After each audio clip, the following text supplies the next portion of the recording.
ಕಟ್ಟಡ ಕಾರ್ಮಿಕರ ಒಂದು ಸಂಘಗಳ ಜಂಟಿ ಸಮಿತಿ ಹಾವೇರಿ ಇವರಿಂದ ಈ ಒಂದು ಅಹೋರಾತ್ರ ಧರಣಿ ಮತ್ತು ಸತ್ಯಾಗ್ರಹ ಇವತ್ತಿನ ದಿವಸ ನಮ್ಮ ಕಾರ್ಮಿಕರಿಗೆ ಅನ್ಯಾಯ ಆಗಿದ್ದನ್ನ ಸರಿಪಡಿಸಲಿಕ್ಕೆ ಇವತ್ತಿನ ದಿವಸ ನಾವು ಹೋರಾಟವನ್ನ ಮಾಡಲಿದ್ದೇವೆ.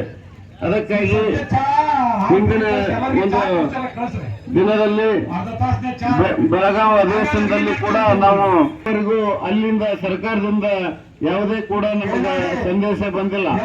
ಅದಕ್ಕಾಗಿ ನಾವು ಹಾವೇರಿ ಜಿಲ್ಲಾ ಒಂದು ಪಾದಯಾತ್ರೆ ಮುಖಾಂತರ ಪ್ರತಿಭಟನೆಯನ್ನ ಹಮ್ಮಿಕೊಂಡಿದ್ದೇವೆ.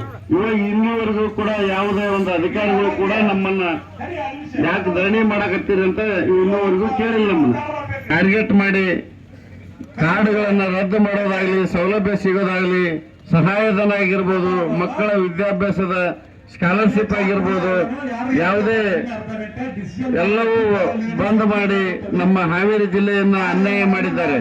ಅದಕ್ಕಾಗಿ ನಮ್ಮ ಹೋರಾಟ ಇಡೀ ಕರ್ನಾಟಕ ರಾಜ್ಯದಲ್ಲಿ ರಾಜ್ಯಾದ್ಯಂತ ಪರಿಶೀಲನೆ ಆಗಬೇಕು.